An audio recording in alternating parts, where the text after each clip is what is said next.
السلام عليكم ورحمة الله وبركاته. أهلا بكم أشطر طلاب الصف الثاني الإعدادي في مادة الدراسات الاجتماعية في الترم الثاني. النهاردة إن شاء الله هنكمل الجزء الثاني من الدرس الأول بعنوان نمو وتوزيع سكان قارة آسيا وأوروبا.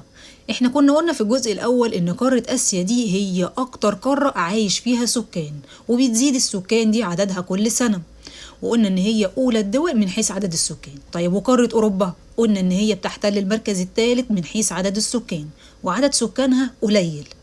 طيب إحنا دلوقتي لما نيجي نتكلم عن السكان هنلاقي أماكن زحمة وأماكن مش زحمة قوي. طيب إحنا بقى بنقول عليها في الدراسات الاجتماعية إيه؟ بنقول عليها الكثافة السكانية. في مناطق كثافتها السكانية مرتفعة قوي، وفي مناطق كثافتها السكانية متوسطة، ومناطق تالتة بنقول عليها كثافة سكانية منخفضة ونادرة، يعني قليلة جدا. طيب تعالوا كده واحدة واحدة سنة تانية نبدأ في مكان، يعني المناطق اللي هي ذات كثافة سكانية مرتفعة. الأماكن دي موجودة في قارة آسيا وموجودة في قارة أوروبا. طيب موجودة في قارة آسيا فين؟ لما جينا نبص كده لقينا موجودة في 3 أماكن: في السهول الفيضية، وفي الجزر ذات التربة الخصبة، وفي المناطق الصناعية. طيب السهول الفيضية، احنا عارفين ان السهول الفيضية دي الأماكن اللي بيكون فيها أنهار، والأراضي اللي موجودة حوالين الأنهار دي بنقول عليها سهول فيضية، يعني أرض صالحة للزراعة، فالناس بتقعد على الأماكن دي علشان فيها تربة وفيها مية عذبة. طيب الأراضي دي أو السهول دي موجودة فين بالظبط في قارة آسيا؟ موجودة عند نهر اليانجتسي ونهر الجنج. احنا عارفين من الترم الأولاني إن نهر اليانجتسي موجود في الصين، ونهر الجنج ده موجود في الهند، بس دي مش موجودة عندنا، هم كاتبين بس أسامي الأنهار وخلاص. يبقى السهول الفيضية ده أول مكان. طيب تاني مكان في قارة آسيا الجزر ذات التربة الخصبة. طيب الجزر ذات التربة الخصبة دي أماكن فيها تربة صالحة للزراعة، الناس بتقعد فيها، وعلشان كده فيها كثافة عالية، كثافة مرتفعة. زي إيه؟ زي جزيرة جاوا وجزر اليابان. طيب تالت أماكن أو تالت مناطق فيها كثافة سكانية مرتفعة في قارة آسيا المناطق الصناعية. الأماكن اللي بيكون فيها صناعة، فيها شغل كتير أوي في الصناعة، زي شرق وجنوب شرق قارة آسيا، موجودة في شرق وجنوب شرق قارة آسيا. يبقى تاني كده مع بعض: المناطق ذات الكثافة السكانية المرتفعة في قارة آسيا 3: السهول الفيضية مثل نهر اليانجتسي ونهر الجانج. طيب تاني أماكن الجزر ذات التربة الخصبة مثل جزيرة جاوا وجزر اليابان. تالت مناطق المناطق الصناعية موجودة في شرق وجنوب شرق قارة آسيا. طيب تعالوا نعرف بقى الأماكن اللي موجودة في قارة أوروبا فيها كثافة سكانية مرتفعة. أول مكان عندي السهل الأوروبي العظيم. احنا عارفين إن في السهل الأوروبي العظيم ده في أنهار كتيرة جدا، وطالما في أنهار يبقى في تربة خصبة معروفة. حلو جدا. يبقى أول مكان في قارة أوروبا السهل الأوروبي العظيم. طيب تاني أماكن هنلاقي عندي المناطق الصناعية. فين بالظبط في أوروبا دي؟ موجودة في غرب أوروبا. يبقى المناطق الصناعية موجودة في غرب أوروبا. يبقى أنا عندي هنا المناطق ذات الكثافة السكانية المرتفعة في آسيا في 3 مناطق، وفي أوروبا في 2 اللي هو السهل الأوروبي العظيم والمناطق الصناعية اللي موجودة في غرب أوروبا. طيب حد فيكم ممكن يقول لي الأسئلة هنا بتيجي إزاي على الجزء ده؟ بسيطة، هنحط هنا أسئلة إجابتها واحدة، زي مثلا ممكن يجي يقول لنا بما تفسر ارتفاع الكثافة السكانية بالسهل الأوروبي العظيم، أو ارتفاع الكثافة السكانية في جزيرة جاوا وجزر اليابان، أو ارتفاع الكثافة السكانية بالسهول الفيضية اللي موجودة في قارة آسيا. الإجابة هنا هتكون واحدة على ال3 أسئلة دول، لأن فيها تربة خصبة وفيها زراعة، وإحنا اتفقنا طالما في نهر يبقى في تربة خصبة، طالما في تربة خصبة يبقى على طول هنزرع، يبقى بسبب التربة الخصبة وقيام الزراعة. تمام كده سنة تانية؟ طيب ممكن يجي يحط لي بقى سؤال على المناطق الصناعية ويقول لي ارتفاع الكثافة السكانية في شرق وجنوب شرق آسيا. دي طبعا المناطق الصناعية اللي موجودة في آسيا. طيب سؤال تاني: بما تفسر ارتفاع الكثافة السكانية في غرب أوروبا. برضو دي المناطق الصناعية اللي موجودة في أوروبا. طيب الإجابة على السؤالين دول هتكون إيه؟ لأنها مناطق صناعية، علشان كده بيكون فيها كثافة سكانية مرتفعة. طيب مطلوب مني دلوقتي إن أنا آخد برضو مناطق ذات الكثافة السكانية المتوسطة موجودة فين في آسيا وفي أوروبا. جينا نبص كده على آسيا لقينا إنها موجودة في بعض مناطق جنوب شرق آسيا، ممكن حد فيكم يقول لي دلوقتي أنا معترض، إزاي جنوب شرق آسيا وإحنا لسه واخدينها كان في المناطق الكثافة السكانية المرتفعة؟ أقول لكم لحظة، إحنا هنا كاتبين إيه؟ كاتبين بعض مناطق جنوب شرق آسيا، قلت بعض يعني مش كل، تمام؟ يعني دلوقتي في جنوب شرق آسيا مناطق زحمة وفيها أماكن برضو متوسطة الكثافة السكانية في الاتنين، تمام؟ طيب ده بالنسبة لآسيا. طب في أوروبا إيه الوضع؟ برضو لقينا إن في كثافة سكانية متوسطة موجودة في أوروبا. فين بالظبط؟ في مناطق وسط وشرق أوروبا، مناطق وسط وشرق أوروبا، بس كده، مش هناخد حاجة تاني في المناطق دي. يبقى المناطق ذات كثافة سكانية متوسطة في آسيا موجودة في بعض مناطق جنوب شرق آسيا.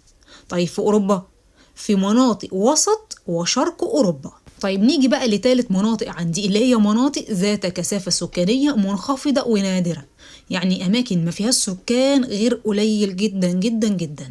موجودة فين في آسيا وفي أوروبا؟ هتلاقوها في الاتنين موجودة في المناطق الشمالية، المناطق اللي هي فوق خالص دي اللي هي قريبة من المحيط القطبي الشمالي، واحنا عارفين ان الأماكن دي بتكون برد جدا شديدة البرودة، هتلاقوا فيها تلج طول السنة، عشان كده الأماكن دي ما بيكونش فيها ناس غير بنسبة قليلة أو نادرة، وبنقول على الأماكن دي مناطق ذات كثافة سكانية منخفضة ونادرة. طيب فين بالظبط في آسيا وفين بالظبط في أوروبا؟ تعالوا نبص كده، هنشوف في آسيا لقينا سهول سيبيريا، المناطق الشمالية اللي هي سهول سيبيريا، ودي موجودة في قارة آسيا. طيب في أوروبا برضو المناطق الشمالية. طيب فين تحديدا؟ في شبه الجزيرة الإسكندنافية، تمام؟ المكانين دول على طول فيهم برد جدا، يعني شديدة البرودة، وكمان التربة بتاعتهم هتلاقيها متجمدة طول السنة، طبعا بسبب الجليد والتلج اللي نازل طول السنة، فهتلاقوا التربة متجمدة عبارة عن كتلة تلج. وكمان صعوبة المواصلات، يعني لو جالنا سؤال دلوقتي وقال لنا بما تفسر انخفاض وندرة الكثافة السكانية بالمناطق الشمالية بقارة آسيا وأوروبا، الإجابة عندي واحدة، بسبب 3 حاجات. أول حاجة شدة البرودة، 2 التربة المتجمدة طوال العام، طول السنة التربة متجمدة، 3 حاجة صعوبة المواصلات، تمام؟ الإجابة عندي واحدة. طيب الأماكن دي فين في آسيا؟ قلنا في سهول سيبيريا، المناطق الشمالية اللي هي في سهول سيبيريا. طيب في قارة أوروبا برضو المناطق الشمالية اللي هي في شبه الجزيرة الإسكندنافية. طيب حاطين السؤال وقلنا بما تفسر ليه الأماكن دي فيها ندرة في السكان؟ قلنا عندنا 3 أسباب: شدة البرودة، التربة المتجمدة طوال العام، صعوبة المواصلات. طيب الأماكن اللي فيها برضو سكان بنسبة منخفضة أو نادرة موجود فين؟ تاني في قارة آسيا وأوروبا، هنلاقي المناطق الجبلية والهضبية موجودة برضو في قارة آسيا وقارة أوروبا، الاتنين فيهم مناطق جبلية وهضبية. طيب بيقل فيهم السكان ليه؟ برضو السبب عندي واحد، بسبب التضاريس الوعرة والتربة الفقيرة، أماكن فيها جبال وفيها هضاب يعني ما فيهاش تربة، تمام؟ وكمان التضاريس اللي موجودة في الأماكن دي خطر جدا على السكان إن هم يقعدوا في الأماكن دي، يبقى بسبب التضاريس الوعرة والتربة الفقيرة. ادي دي كده تاني مكان عندي في انخفاض أو ندرة في السكان في آسيا وفي أوروبا. يبقى عندي المناطق الشمالية في آسيا وأوروبا متشابهين مع بعض، والمناطق الجبلية والهضبية في آسيا وأوروبا برضو متشابهين مع بعض نفس السبب. طيب آخر حاجة المناطق الصحراوية، هتلاقي في آسيا فيها أماكن صحراوية، فين بالظبط؟ في شبه الجزيرة العربية، كلنا عارفين إن شبه الجزيرة العربية مكان فيه جفاف وفي ندرة المياه، وكمان الطقس فيه صعب جدا، في درجة الحرارة مرتفعة قوي. الأماكن دي يعني اللي هي المناطق الصحراوية دي صعب يقعد فيها سكان، يعني فيها ندرة في السكان وفيها انخفاض في عدد السكان. طيب إيه السبب؟ قلنا بسبب الجفاف وندرة المياه وصعوبة الطقس. طيب المكان ده اللي هو فين؟ شبه الجزيرة العربية. تاني بقى مع بعض واحدة واحدة. قلنا مناطق ذات كثافة سكانية منخفضة ونادرة 3. أول حاجة المناطق الشمالية في آسيا وفي أوروبا، في آسيا اللي هي سهول سيبيريا، طب في أوروبا شبه الجزيرة الإسكندنافية. طيب الأماكن دي بيقل فيها السكان ليه؟ قلنا بسبب شدة البرودة، التربة المتجمدة طوال العام، صعوبة المواصلات. طيب تاني أماكن اللي هي المناطق الجبلية والهضبية في آسيا وفي أوروبا، تمام؟ بيقل فيهم السكان ليه؟ عندي برضو السبب واحد، بسبب التضاريس الوعرة والتربة الفقيرة. طيب تالت أماكن دي بقى موجودة في قارة آسيا بس، اللي هي المناطق الصحراوية مثل شبه الجزيرة العربية. طيب بيقل فيها السكان ليه سنة تانية؟ بسبب الجفاف وندرة المياه وصعوبة الطقس. طيب دلوقتي بقى عايزين نتكلم عن المشكلة السكانية اللي بتحصل في قارة آسيا وفي أوروبا.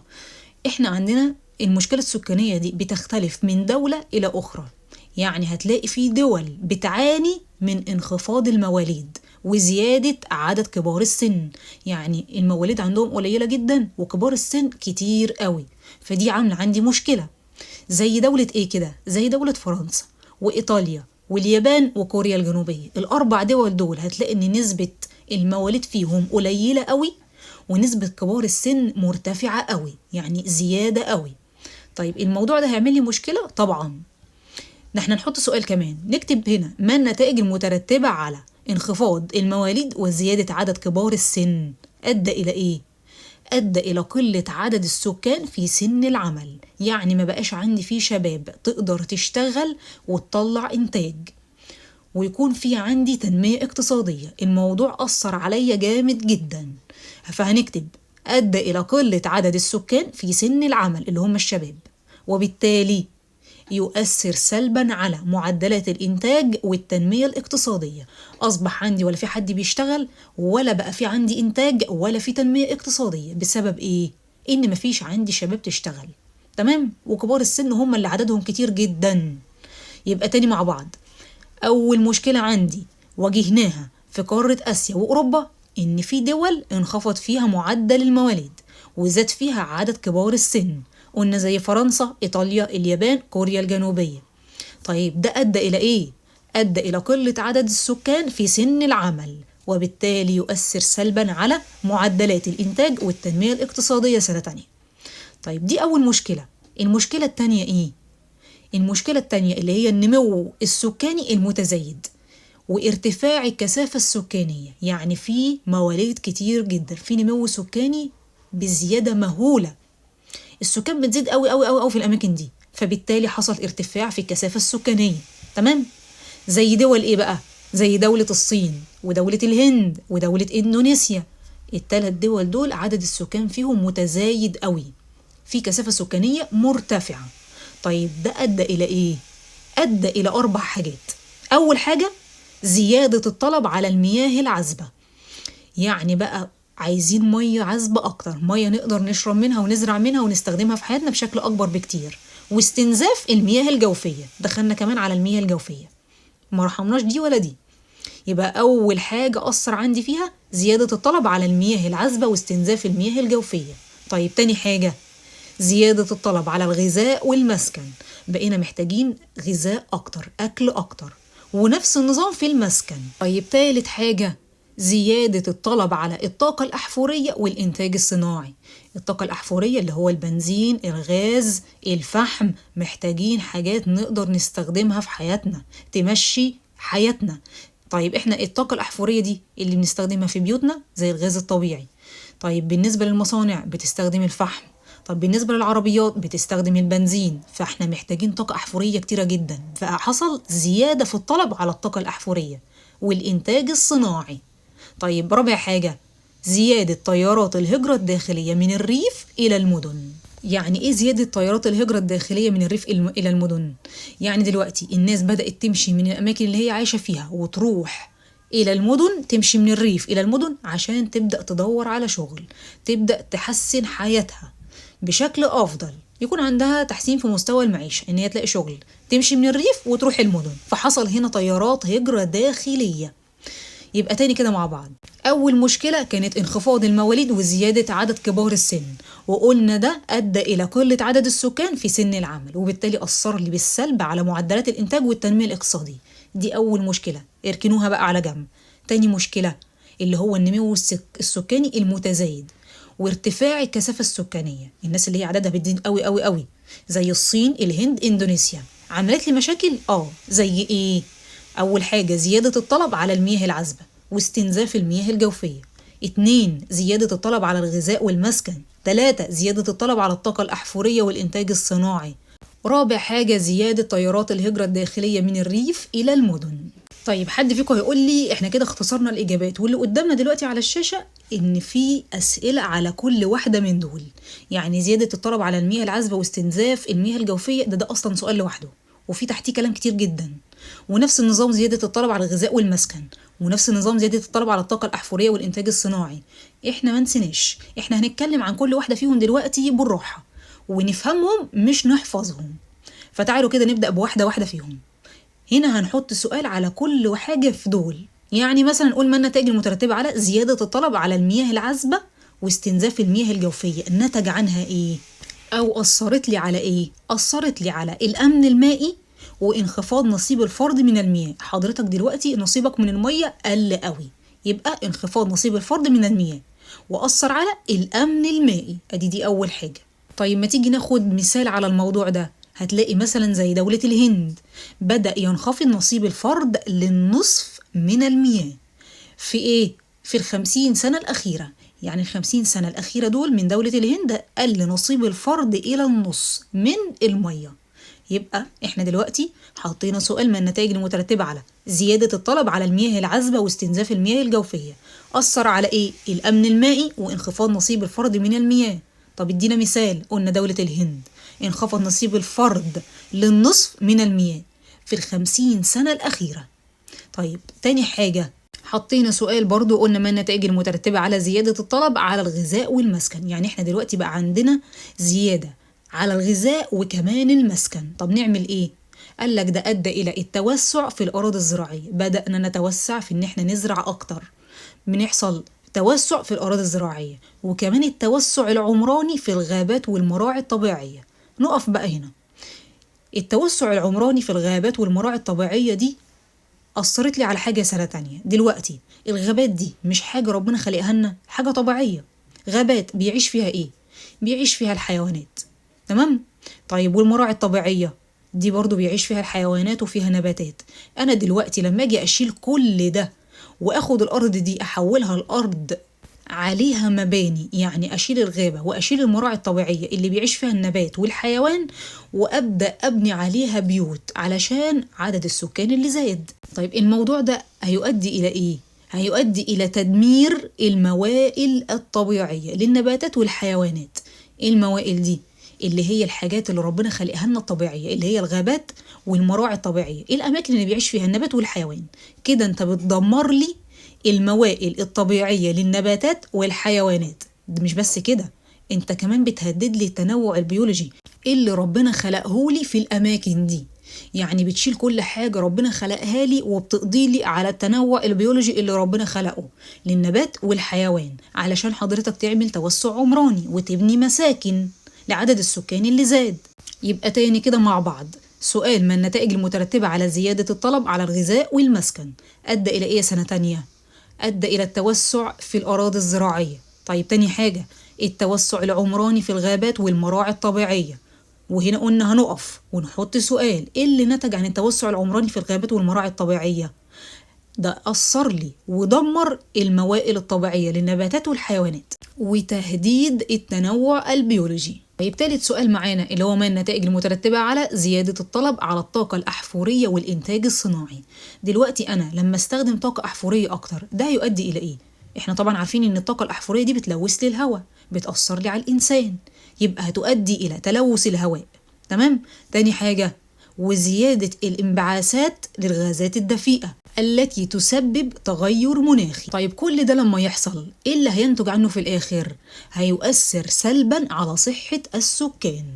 يبقى تاني مع بعض، ما النتائج المترتبة على زيادة الطلب على الطاقة الأحفورية والإنتاج الصناعي؟